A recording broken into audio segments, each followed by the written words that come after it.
Hey guys, it's time for the bimestral exam, the final exam. We're gonna have a project. It's gonna be a home exam. It is an exam, a project that you guys do at home. You have more than a week. It was assigned to you this Saturday, this Sunday, and you will have time to do it until the 8th of September at 9 p.m. Now, what I want to do in this video is to explain to you the exam. I'm going to explain it in class, but if you missed the explanation, if you didn't understand something, if something is not clear, you should have the explanation at all times. That's the idea of a home exam, right? So the point is this.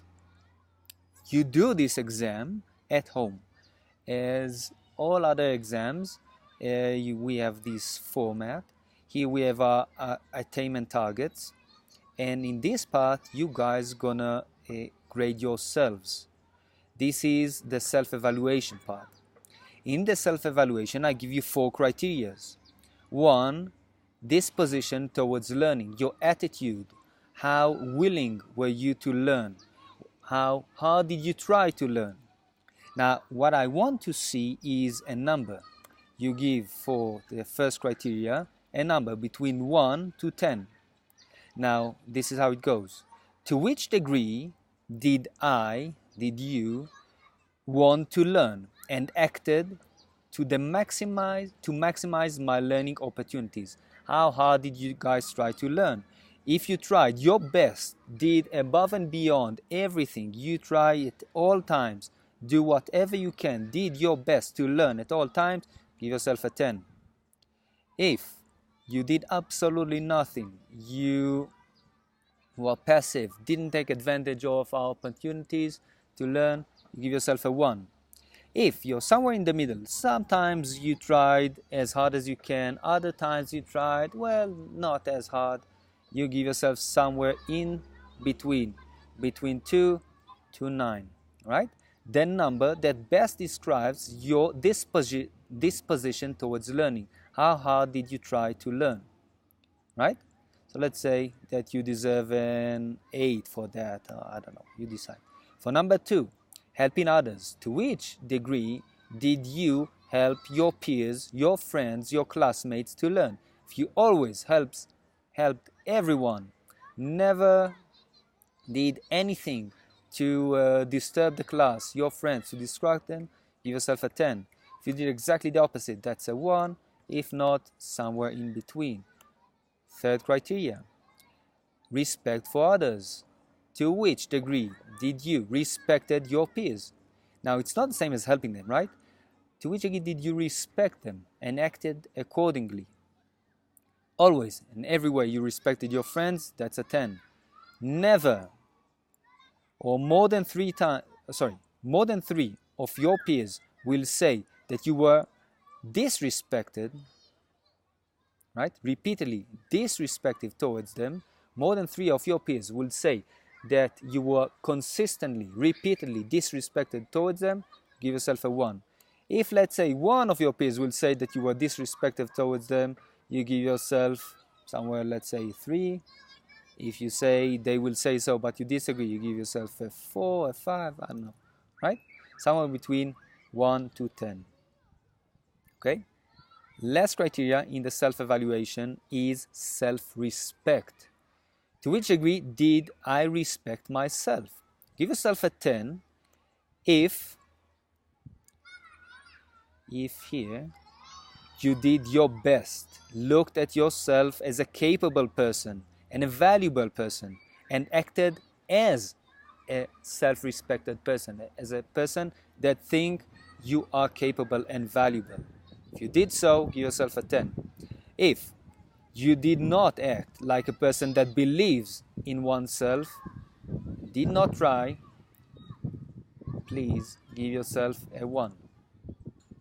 If you are somewhere in the middle, sometimes you believed in yourself, other times you did not, sometimes you tried to solve problems, other times you gave up, somewhere between 1 and 10, between 2 to 9, right? Give yourself whichever grade you think. Now, Now we go into the main event. We are in our final exam for the third bimester, and this is a home exam. Now, what do I mean in a home exam? Well, the purpose of an exam is to evaluate your knowledge and skills that we acquired in this bimester. The purpose of this exam is to do that, right? Now, this is a home exam. This is not the kind of exam that you come to school and you write the answers. You do it at home. It is an exam all the same. Now, as a home exam, we have some advantages. It allows us to do different things. For example, please feel free to discuss the questions and topics with your friends, with your family, with whichever one you like, with the internet, with your favorite rabbi, with your priest, with your grandparents, I don't know, whoever you like. Please feel free to discuss it, right? This is one of the opportunities, one of the tools, one of the possibilities that a home exam allows us. And please take advantage of that. Now, do not, I repeat, do not copy-paste. Do not copy from any source. Please discuss, talk about that with your friends, with the internet, right? Research. Do not copy-paste. You must make sure that your work is original, right? This is a very big deal. If you copy-paste, you will get a 1 in this exam and you will go into the disciplinary committee. This is a falta grave, right? Do not copy-paste. Your work should be original, and you are very welcome to discuss the topics, the questions with your friends, with your parents, and whichever other source of information you like. You submit this project, this home exam, to Google Classroom and only to Google Classroom, nowhere else, by the 8th of September at 9 p.m. Right? At the 8th of September at 9 p.m. you submit this assignment in Google Classroom. Each and every one of you have its own copy. You get your own copy. This is the classroom of 6B, and everyone has its own copy, right? Own copy. You submit it, you send it to me through Google Classroom until no later than the 8th of September at 9 p.m. Right? Now, I decide the grade of your exam according to the grading rubrics that you have for each question. What does it mean? I don't invent the grade after I read your question and I said, that was nice and I kind of like this person, I think they understood it. I decide before that. For each question, you have the criteria that I'm looking for. This is what I want to find out. This is what I want to evaluate in the first question. I want to know if you understood the values in this story. In a minute, we're going to read the first question. And I want to see how well did you illustrate your understanding, right? So it will make sense. Let's read the first question, then we'll go over the rubric again. So the first question starts with a statement. Every question starts with a statement. The story, the fable of the goat, is describing the hierarchy of values in the Jewish culture. It is showing through the actions, the hierarchy of values is shown through the actions and choices of the characters, which values are the most important, right? So there is a hierarchy.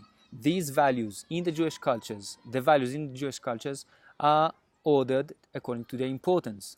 In this story, the fable of the goat, they illustrated by the choices or according to the choices of the characters. What I want you guys to do is please to illustrate, to draw, to paint, to demonstrate in a visual way the most important choice in this story. And when I say the most important choice, I mean the choice through which we can understand which values are more important than others. So you need to draw, to illustrate, to paint the most important choice, the choice from which it will be super easy to understand which value is more important than the others, right? So let's see how do I grade you. I'm looking for values in the first question, in your illustration, in your painting that you're going to show me, I'm looking for the values that are demonstrated in your illustration. If the values that are demonstrated in the choice that you illustrated are undisputedly, they are for sure the most important ones in the story, get 100% of the points. 1 point is yours. If the values that you demonstrate in this choice that you illustrated are among the 5 most important, they are not undisputedly the 2 most important or the most important, but between the 5 most important, you get 75% of 1 point, right? 0.75. If the values demonstrated in the choice are in the story, they are evident, they exist in the story, you get half a point. If the values are not mentioned in the story, this is not for you, right? You get, well, not much.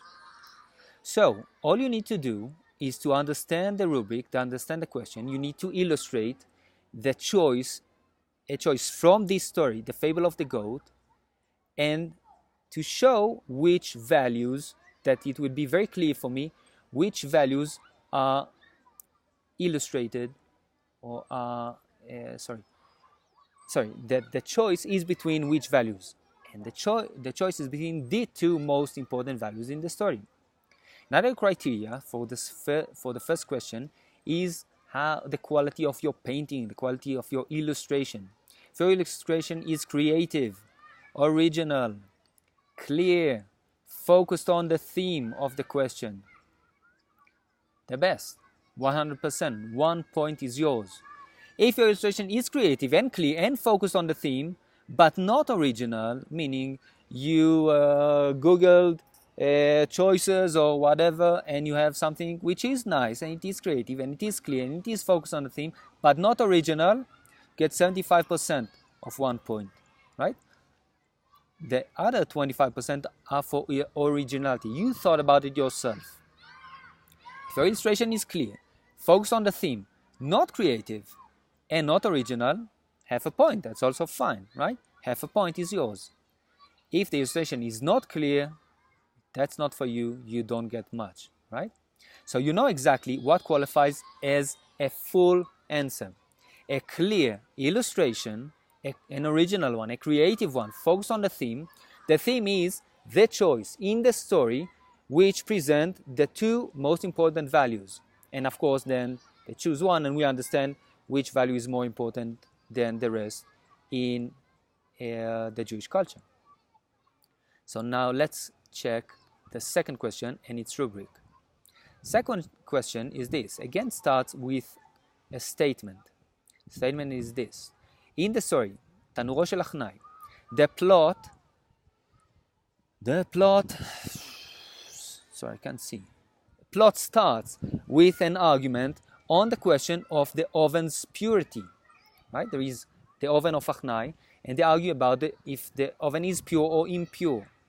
These arguments lead the characters to discuss with God the origin and status of the law. What I want you guys to do, now if you don't remember the story, please watch it again. That's the point in having the story recorded for you, right? That's the point in answering questions about it. You are very welcome to use all the materials you have, the video, the commentaries that your friends, the analysis that you made with your friends, your answers for the videos, the explanation of the rabbi. All of it is available for you. Please make use of it. What I'm asking you guys to do is to write an original story, your story, a new one, which is, in this story, there is a debate about the interpretation of the law. I want you, in your story, to create a new story, an original one, your own story. In this story, there will be a debate about how we should understand a rule. For example, 2 friends play football. One says, hey, that was an offside, you can't do that. And the other one says, no, that's not the meaning of an offside. Offside is when. And the other said, no, you don't understand what an offside is. Offside is when, and a different story, different interpretation. In a murder case, one says, one person says, this was not a murder, this was self-defense, because. I said, no, self-defense is something else. Take a law, you write a story about it, when two sides are arguing about how to understand the specific law. Let me show you how I'm going to grade it. For the second question, we have this rubric. It is worth 6 points. The first one is worth 2 points. This one is worth 6 points. And what I want to see is this: interpretations of the same law. You guys will get 3 points for that, a maximum of 3 points for that. If you have 2 or more ways to interpret as one law, and it is clearly and vividly demonstrated in your story using reasoning and arguments supporting the different interpretations of this law. This is what I told you when I say, no, you don't understand what murder is. Look, murder is when you A, B, C. No. You don't understand. This is self-defense because A, B, C. And when you say whatever, you are mistaken because there is an explanation, there is a logic, there is reasoning behind the arguments. You guys get the 3 points, 100% of them. If there are 2 or more ways to interpret the law and they are clearly and vividly demonstrated in the story, but without reasoning and argument, that's okay. You get 75% of these 3 points, which is what? Like 2.5 more or less, a little bit less than 2.5, right? Like 2.25. Now, if there is only one way to interpret the law, but this one way of interpretation is clearly and vividly demonstrated in your story, we argue if it was an offside or not. And you say offside is when, and you demonstrated and illustrated very clearly, get 1.5 points, 50% of the 3 points. If there is no way, there is just that, hey, it was an offside, okay, you get very little. It's not for you. You should understand what is the best, and you should do exactly like this. This is, guys, this is the recipe, right? This is the question. This is what I want you guys to do, and this is the recipe. This is how you get the best, right? You know what pastelito is? Like when you write the answers, I already give you the answers. All you need to do is to apply it, to take it and use it to answer the question, right? Another criteria for the second question is the creativity of the story. Read it by yourselves and understand what's the difference. Well, let me help you. If the story is original, creative, focused, and pleasurable, I enjoy it, everyone can enjoy it, good, you get 2 points. The story is creative, focused, and pleasurable, not original, based on something else. For example, you use my examples of a murder and of offside or murder because of an offside. You guys are here, get 75%. It's okay, right? If the story is focused but not creative or original or pleasurable, you get 50%, 1 point. Okay? Mechanics. How well is it written? If you have few mistakes in English and grammar, between 1 or 2 mistakes, in English grammar, it's okay. No spelling mistakes. Because you write it and submit it to Google Classroom, there is no way to make spelling mistakes. Because we use the computer, because we write our answers in the computer, there is no way to make a mistake. If you make a spelling mistake, it autocorrects it. You see the little red line here. All you need to do is to right click on it or click with 2 fingers and it changes. So I don't accept spelling mistakes. I do accept a few grammar mistakes. It happens. Spelling mistakes, no way. You will not be here in the 100%. If your story is between 2 to 5 complete paragraphs, which means between 2 to 25 complete sentences, perfect. Some grammar mistakes, between 3 to 7 grammar mistakes, okay. Between 1 to 5 spelling mistakes, okay. You are in the 75% zone, right? And so on. Third and last question is this. The story Kamsa and Bar Kamsa. This is the last story that we're going to learn. It's about the destruction of the Temple of Jerusalem and the punishment that God punishes his people, the Jews. Now he punishes the Jews in a very, very severe way. My question is this.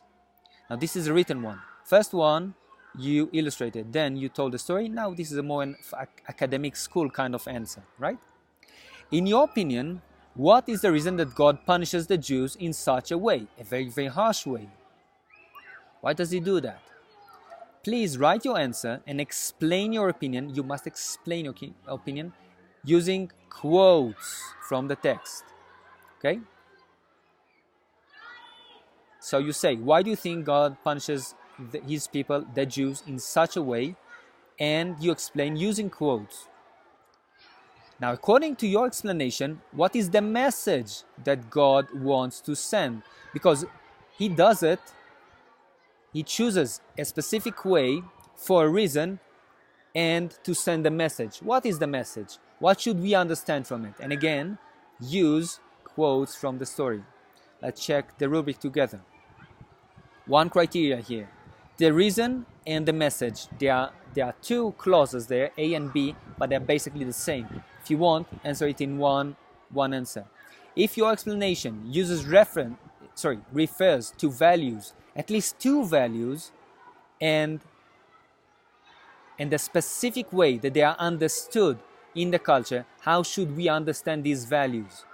How should we understand the values that were violated, that were not followed in this story, and because of that there was a punishment?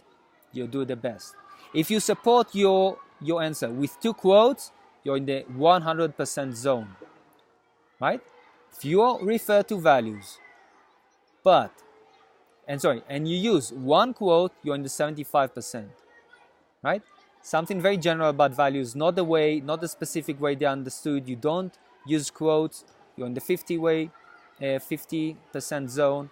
And if you have very little with values, it's not for you. Right, guys?